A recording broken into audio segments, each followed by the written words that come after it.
Hello viewers, இன்னைக்கான அரசியல் அப்டேட்டில் நம்ம பார்க்க போகிற ரொம்ப முக்கியமான ஒரு பரபரப்பான தகவல் என்ன அப்படின்னு பார்த்தீங்கன்னா, தற்போது பார்த்தீங்க அப்படின்னா பாஜக மேலிடம் கொஞ்சமும் எதிர்பார்க்காத ஒரு விஷயம் நடந்திருக்கிறதாகவும், இதனால் நிலவி வரக்கூடிய தற்போதைய அரசியல் சூழ்நிலையில் அவசரப்பட்டு எந்த ஒரு முடிவையும் எடுக்காம சில மாதங்களுக்கு அமைதியாக இருக்க டெல்லி தலைமை திட்டமிட்டிருக்கிறதாகவும் சொல்லப்படுகிறது.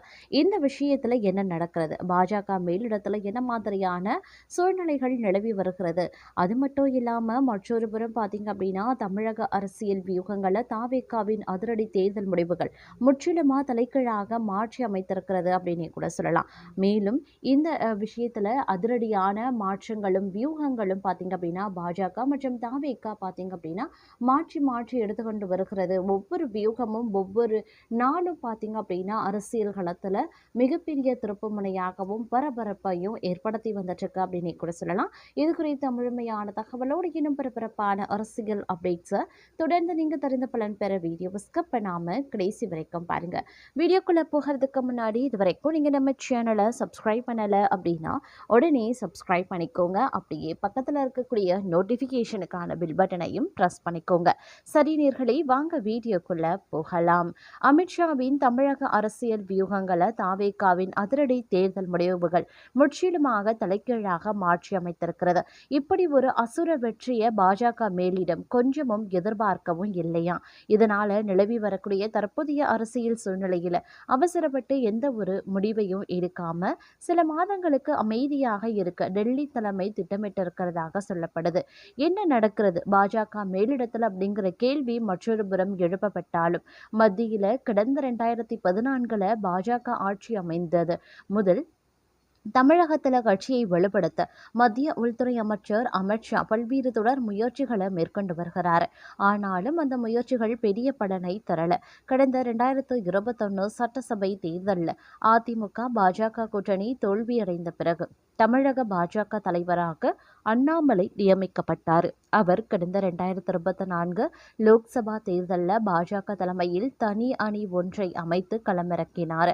அந்த தேர்தலில் பாஜகவுக்கு 11%, பாஜக கூட்டணிக்கு 18% ஓட்டுகள் கிடைத்தன.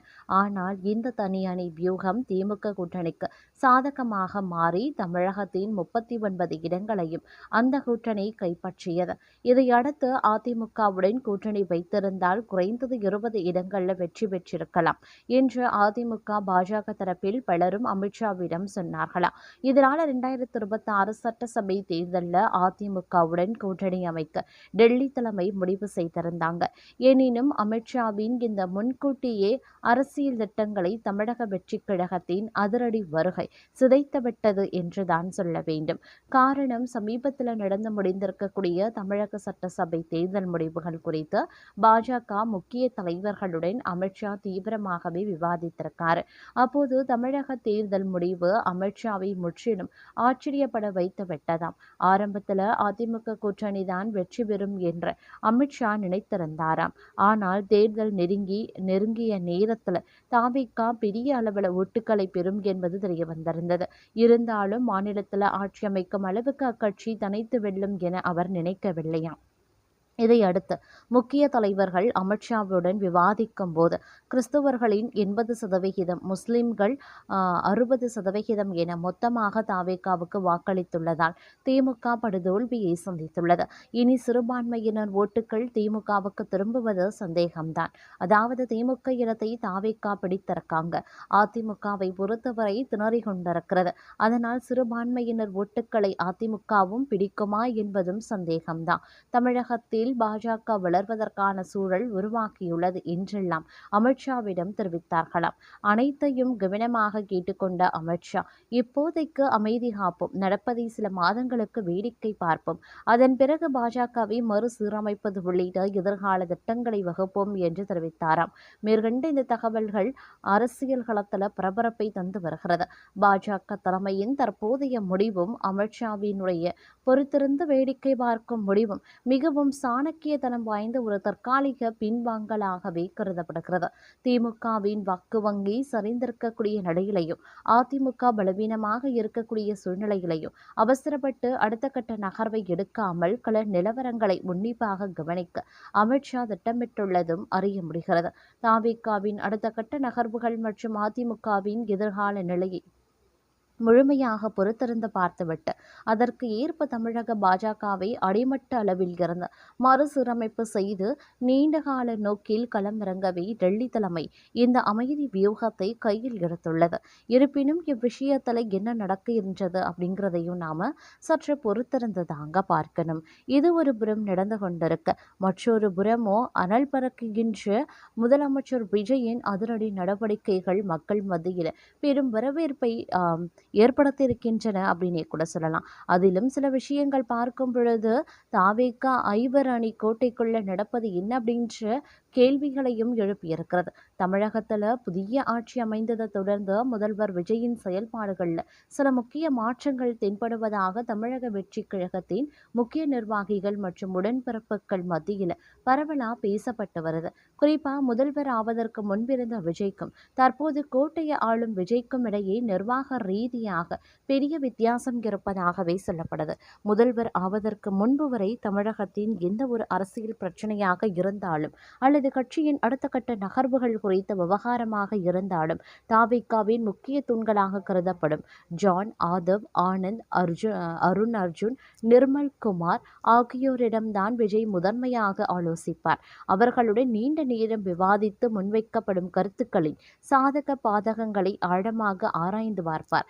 அதன் பின்னரே இறுதி முடிவை எடுப்பது விஜயின் விளக்கமாக இருந்தது. ஆனால் அவர் முதல்வர் நாற்காலியில் அமர்ந்த பிறகு இந்த பாணியில் ஒரு தெளிவான கோடு கிழிக்கப்பட்டுள்ளதாக அறிவாலய வட்டாரங்கள் தெரிவிக்கின்றன. தற்போது அரசியல் சார்ந்த விவகாரங்கள் என்றால் மட்டுமே கட்சி முக்கியஸ்தர்களிடம் விஜய் விவாதிக்கிறார். அதே நேரம் அரசு நிர்வாகம் தொடர்பாக இந்த நிர்வாகிகள் ஏதேனும் யோசனைகள் சொன்னால் அதை வெறும் காது கொடுத்து மட்டுமே கேட்கிறாராம் முதல்வர். அரசு நிர்வாகம் என்று வந்துவிட்டால் அந்த யோசனைகளை பார்த்தீங்க அப்படின்னா அப்படியேயே கிடப்பில் போடுவது போல அமல்படுத்தாமல் உடனே அவற்றை அரசின் உயரதிகாரிகள் மற்றும் செயலாளர்களிடம் கொண்டு சென்று விவாதிக்கிறார். அரசு அதிகாரிகளினுடைய தர்க்க ரீதியான ஆலோசனைகள் மற்றும் கள நிலவரங்களின் அடிப்படையில் தான் தற்போது முதல்வர் விஜய் இறுதி முடிவுகளையும் எடுக்கிறாராம். புதிதாக பொறுப்பேற்றிருக்கக்கூடிய அமைச்சர்களின் செயல்பாடுகளை கண்காணிப்பதிலையும் முதல்வர் விஜய் கார்ப்பரேட் பாணியிலான புதிய நடைமுறையை புகுத்தியிருக்கார். தற்போதுதான் தாவேகாவின் முக்கிய நிர்வாகிகள் பலர் பல்வேறு துறைகளின் அமைச்சர்களாக பொறுப்பேற்றுக் கொண்டுள்ளனர். ஆரம்பத்தில் இருந்தே இவர்களின் செயல்பாடுகள், கோப்புகளை கையாளும் விதம் மற்றும் பொதுமக்களுடனான அணுகுமுறை எப்படி இருக்கிறது என்பதை உன்னிப்பாக கவனிக்குமாறு தனது தனி செயலாளர்களுக்கு முதல்வர் விஜய் உத்தரவிட்டுள்ளார். அமைச்சர்களின் தினசரி மற்றும் வாராந்திர செயல்பாடுகளை கண்காணித்து தனக்கு துல்லியமான பெர்ஃபார்மன்ஸ் ரிப்போர்ட் தருமாறு செயலாளர்களுக்கு அறிவுறுத்தப்பட்டுள்ளது. ஆரம்பத்திலேயே அமைச்சர்களின் செயல்பாடுகளில் தொய்வோ அல்லது புகார்களோ வராத வண்ணம் இருக்கவே இந்த அதிரடி நடவடிக்கை என தெரிய வந்திருக்கிறது.